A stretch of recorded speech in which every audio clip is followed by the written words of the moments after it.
Perbuatan tidak bertanggungjawab sesetengah pihak dipercayai membuang sampah sarap secara haram di sekitar Taman Sentosa Ria di Klang, Selangor mengundang rasa kecewa penduduk setempat. Longgokan sisa pepejal industri dan makanan yang berada di kawasan itu bukan sahaja menjejaskan kualiti udara, malah boleh mengundang pelbagai jenis penyakit. Ikuti laporan disediakan wartawan Raja Kawim Raja Omar Ikram.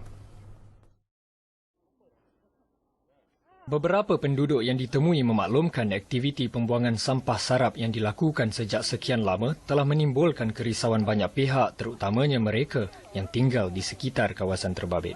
Menurut Pusat Khidmat Masyarakat Dun Sentosa, walaupun lot 10439 Jalan Sungai Jati telah disita Majlis Perbandaran Klang MPK, namun pembuangan sampah secara besar-besaran masih berlaku. Tak boleh tahan lah, kalau boleh muntah, boleh kepala pening. Kalau di sini ya, banyak. Aus. Lagi mau minum air banyak terlalu.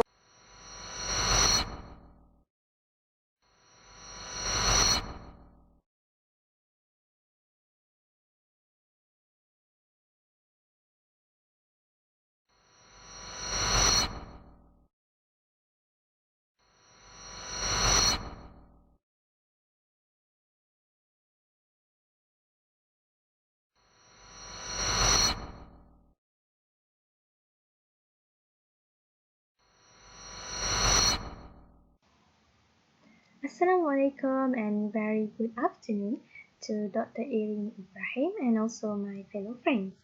Today, me and my friend will explain about the waste pollution in Malaysia. Pollution. Pollution. Pollution is like very common among us.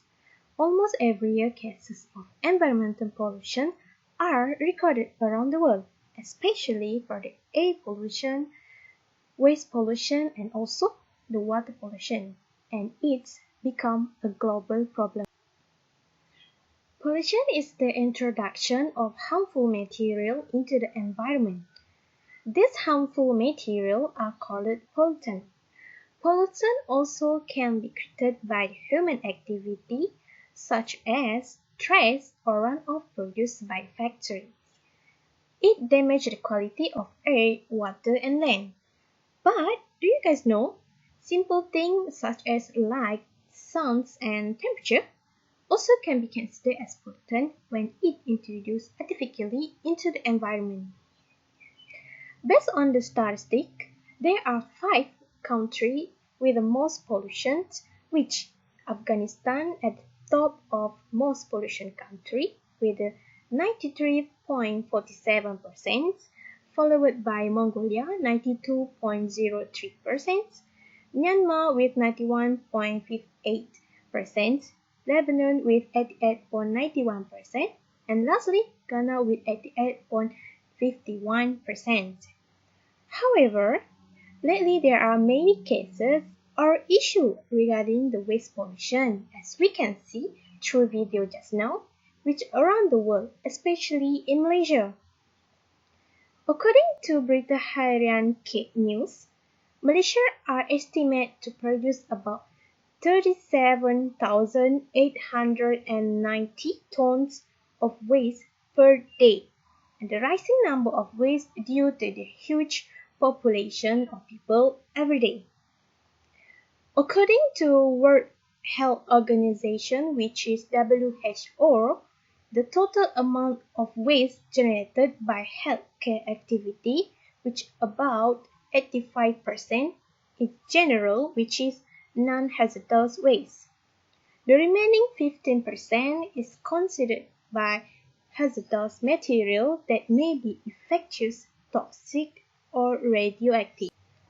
It is a result of consumer waste disposal with on the street, in the car park, in the sewers through random dumping, or inappropriate rubbish collection, and agriculture, and also the industrial activity in general, as well as marine activities such as fishing, shellfish farming, recreation, harbors, and marine transport also can consider as pollutant.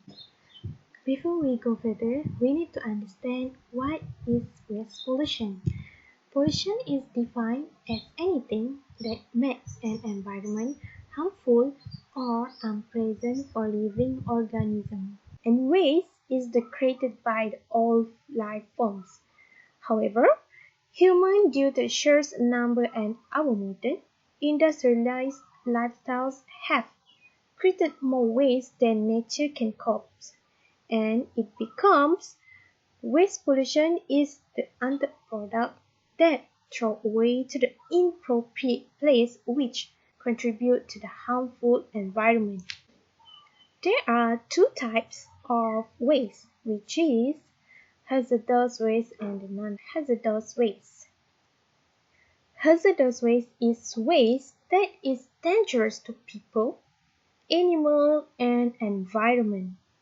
Hazardous and toxic chemical waste basically generated from the industry, including biological, chemical, and also radioactive. Non-hazardous waste is when there is no solid waste will affect the health. According to the Biomedical Waste Service Center, non-hazardous waste are referred to any types of industrial waste which, according to regulation, cannot be added to a dumpster or sewage line, for example, lactic acid, sugar, and so forth. But where did waste come from? Based on the Urban Development Sector Unit, there are 8 sources of waste, including residential, industrial, commercial, institutional, construction and demolition, municipal service process which manufacturing and etc., and also the agriculture. The typical waste generated by residential is single and multifamily dwellings. For example, food waste, paper, cardboard, plastic, textiles, glass, and spatial waste.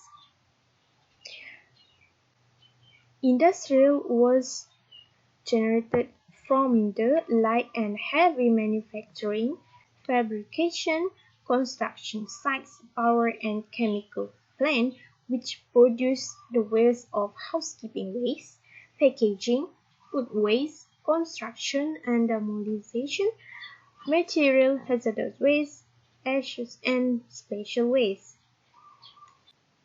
Store, hotel, restaurant, market, office building, and etc. was under the commercial sources, which typically generate the solid waste which paper, cardboard, plastic wood waste, glass, metal, and spatial waste. And for the institutional, typical waste generated from the school, hospital, prisons, government center, which the type of solid waste same as the commercial waste, which is paper, cardboard, plastic, wood, and so on. For construction and demolition, typically was generated in new construction sites, road repair, renovation sites, demolition of building, which type of solid waste is wood, steel, concrete, trees, and etc. For the municipal service, typically was generated from the street cleaning, landscaping, park, beach, other receptional area, water and wastewater treatment plant, which produce the waste of street sweeping, which is landscape and tree trimming, general waste from the park, beach, and other receptional area.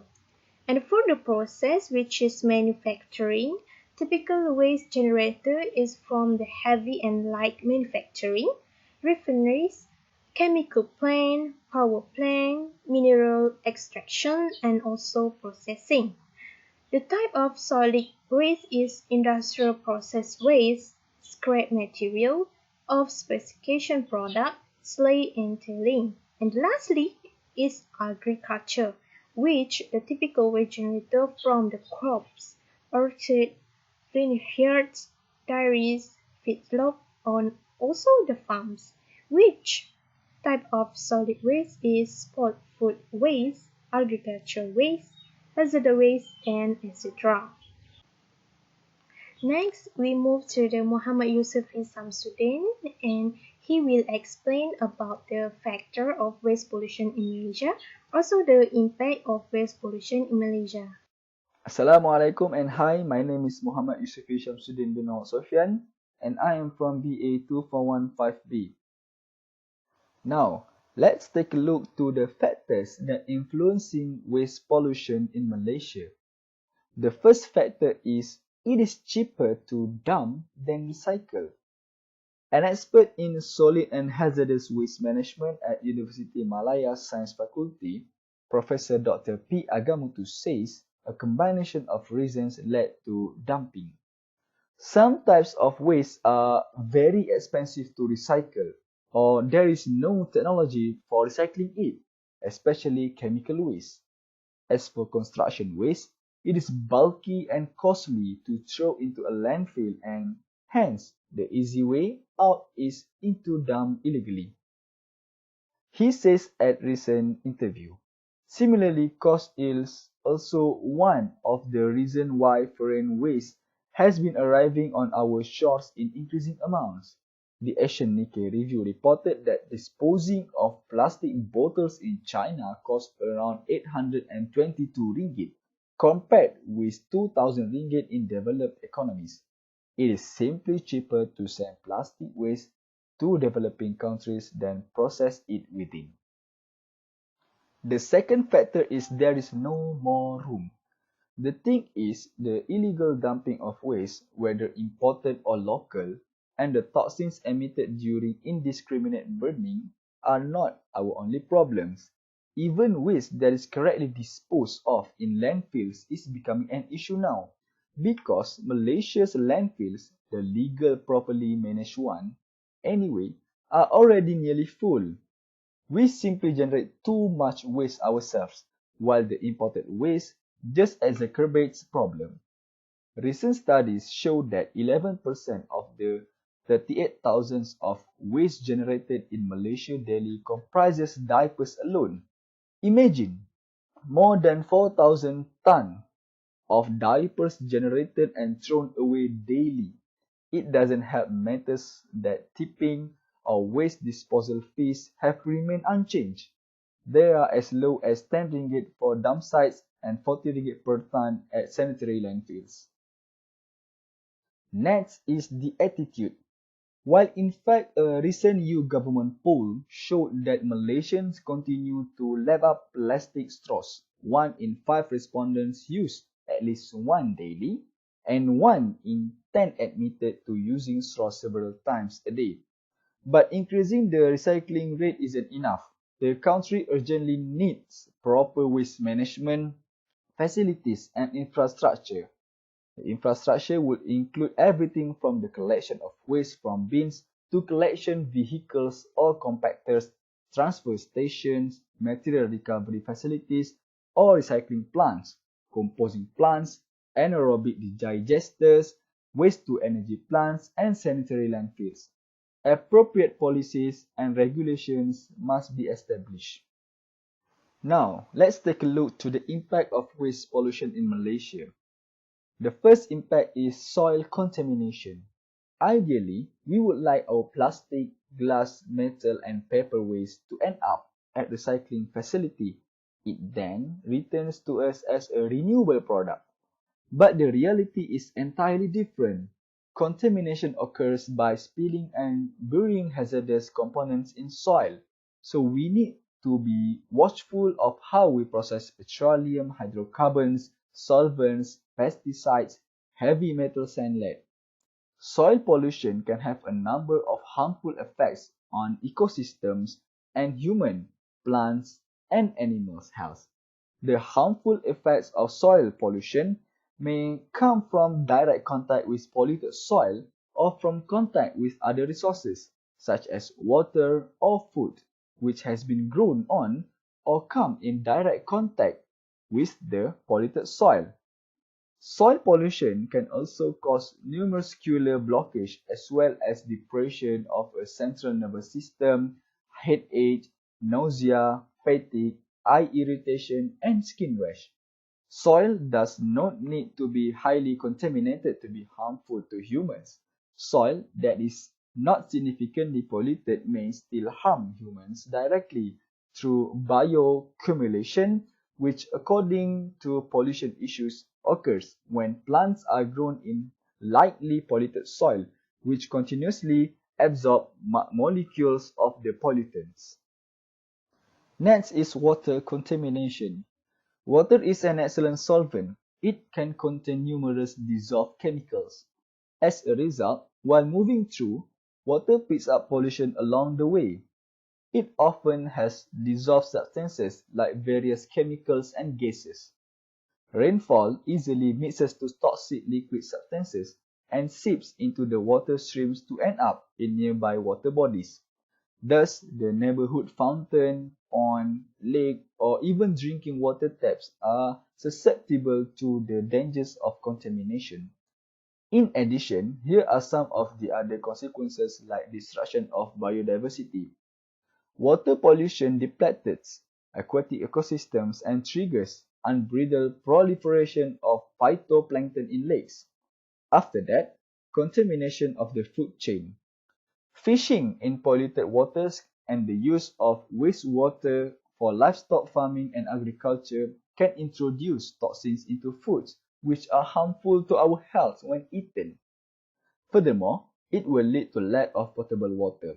The UN says that billions of people around the world have no access to clean water to drink or sanitation, particularly in rural areas.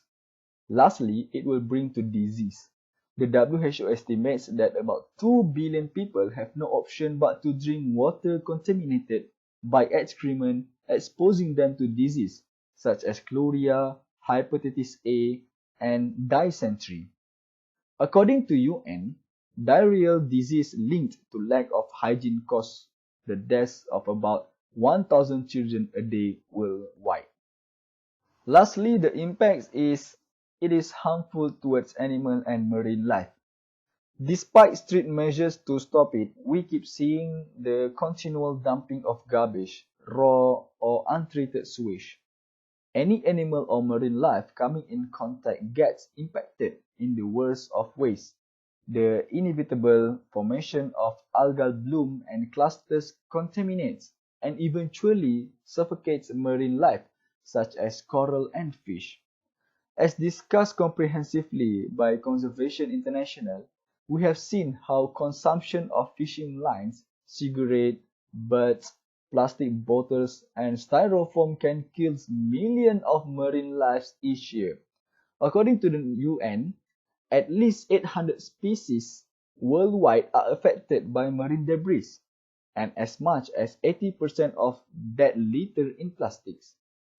It is estimated that up to 13 million metric tons of plastic end up in the ocean each year, the equivalent of a rubbish or garbage truck loads worth every minute.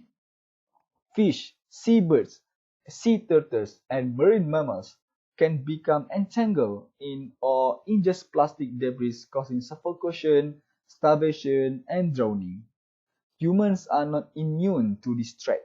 While plastics are estimated to take up to hundreds of years to fully decompose, some of them break down much quicker into tiny particles, which in turn end up in the seafood we eat. Assalamualaikum warahmatullahi wabarakatuh. My name is Nur Shura Atika binti Muhammad, and I'm going to continue on the part of air and regulations that relate to waste pollution in Malaysia. Okay, as you guys know, Malaysia is one of the very environmental rich country in the world. However, Malaysia still face some problems that cause damage to environment, such as waste pollution. In order to cope with the environmental problems, the government of Malaysia have passed some important environmental law and policy, such as Environmental Quality Act 1974. This law and regulation are implemented in Malaysia in order to save the environment.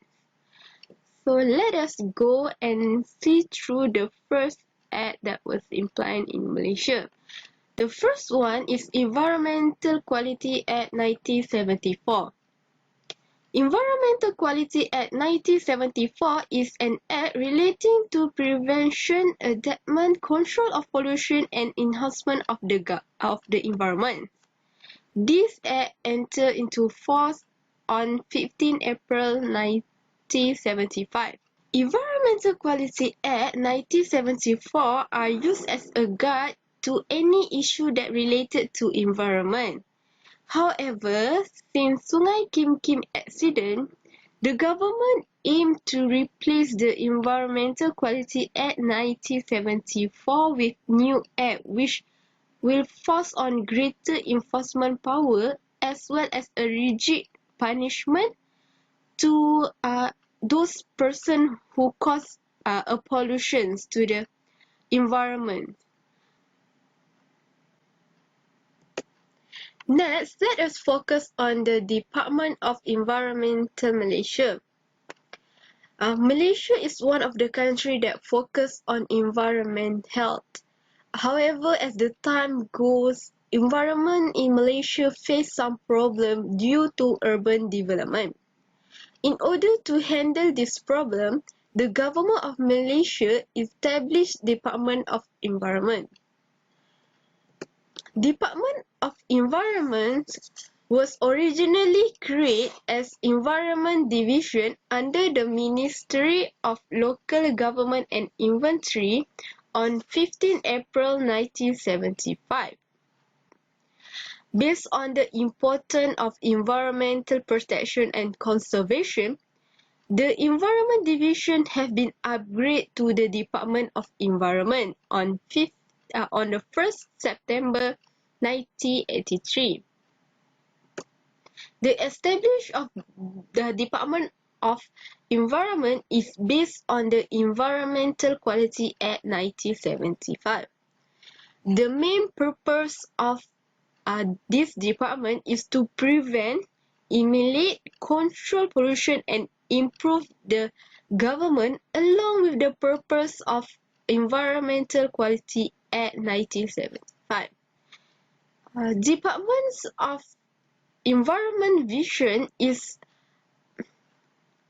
environmental conservation for the well-being of the people, while the Department of Environment's mission is to ensure sustainable development in the process of nation building. Next, let us see the Environmental Quality Schedule Waste Regulation 2005. With the power conferred with Section 21 and 51 of Environmental Act 1974, the Minister and Environmental Quality Council come out with the Environmental Quality Schedule Waste Regulation 2005. This regulation officially operated on 15 August 2005. In Environmental Quality Schedule Waste Regulation 2005 state about notification of the generation of scheduled waste. The responsibility of waste generation, store of scheduled waste, labeling of scheduled waste, waste generation shall keep an inventory of scheduled waste also are stated in the Environmental Quality Schedule Waste Regulation 2005. The final act or regulation that relates to waste pollution is Solid Waste and Public Cleaning Management Act 2007. Amendment of Solid Waste and Public Cleansing Act 2007 has brought a huge transportation in solid waste management in Malaysia. This act regulates the management of controlled waste, solid waste and public cleansing for the purpose of maintaining proper sanitation. The responsibility of waste management service and the correct way on handling solid waste are stated adopted in the Solid Waste and Public Cleansing Management Act 2007. Now let us see the statistic of waste pollution in Malaysia. Every year, issues related to waste pollution keep on rising. According to SW Crop, 329 issues are reported in 2018. 7 of the issues with 2% are related to isolation of solid waste at the source. 47 issues or 40% are related to value food no waste. 70 issues or 22% are related to 3R. 60 issues and or 80% are related to illegal garbage. The highest is 145 issues with 44% are related to others related issue. Now let us see the waste location in Malaysia. The problem of illegal dumping is still ongoing, although active enforcement action has been taken. Throughout in 2018, a total of 177 illegal garbage hotspot locations has been identified. As you can see in this table, Pahang have the highest total number of illegal dumping hotspots with 62 places identified. This follow up by Kedah with 39 hotspot location. The third highest is Johor and Negeri Sembilan with 30 hotspot location of illegal dumping. The lowest total of hotspot location is Kuala Lumpur. That's all from me. Thank you. Assalamualaikum and good evening to Dr. Irini and my fellow classmates. My name is Nobarki Sainamita Zulkifli. Today I'm going to present our topic on waste pollution. If we saw waste pollution, we will automatically know there will be a solution to it. So here am I going to presenting 6 ways on how we can overcome this waste pollution. Firstly, waste pollution is a big issue where we can see through internet searches and global cases. The first thing we can do is through campaign activity. Campaign is an activity that will help the community to become more aware with the environment. With campaign 2, it's much easier to deliver the knowledge regarding waste pollution. So such campaign we can see through No Plastic Straw program or campaign, where at there they will share some kind of knowledge regarding how we can minimize the waste we do in our daily life routine. Second, buy a food and make a portion from it. We tend to buy a large amount of food at one time. Instead of doing that, why not we trying to share the amount of food with other person and use the method of suku-suku separuh. From it, we can avoid waste and we could save the environment from more friendly. The food is the most percentage we waste in a day. So solid waste management saying that by 2020, total amount of food waste can certainly fill 16 Twin Towers and Malaysian waste food for about 16,688 tons per day. So this is quite worrying. So another way we can reduce waste is through reducing usage of plastic in our daily life. So every time we buy grocery or even takeaway food, the shop will provide us with plastic so we can hold it comfortably At this point, we already saw our attitude toward the environment. So we know it won't compose well, and still we using the plastic as our medium to carry things. So why not we changing from plastic to reusable bag or cloth bag? So it's much more convenient to use it, and we can use it repeatedly without worrying the impact towards the environment. So this is the percentage that been shown. 500 million tons of plastic are produced annually worldwide. In 2020, we will generate 900% more plastic than in 1918, and by 2050, the oceans could contain more plastic than fish. So next is from education. So which means we will have some kind of education time, especially for those who wanted to help in reducing it, and also attract people to do the same. So education is another way we wanted to send in the value and also accumulate the knowledge of a society. And also education is a guide for them in learning the culture, mold their behavior, and also direct them to the eventual role in the society. It may not easy to educate some people who might have a different perspective, but we can give it a try. Education with fine material might help they much more aware with our current environment and that need changes in it. So education is not for only young people, but it can also educate people who are older as well. So if we set their mind and attract them, surely they will implement it in their daily life and reduce the amount of food of waste every day. Next is communal work. So communal work is an option to overcome this waste pollution. So communal work may seem boring to hear it, but it's also one of the most effective ways to overcome this problem. So many people get to learn from this communal work, as they will be taught on how to become a person who loves to clean and save the environment. They also able to get to know or to get more deeper knowledge and environmental and how to sustain it. So from it, they will try to implement in their daily life. Communal work will teach them how to separate the waste in a proper way and where they can put all the waste without dumping in the street.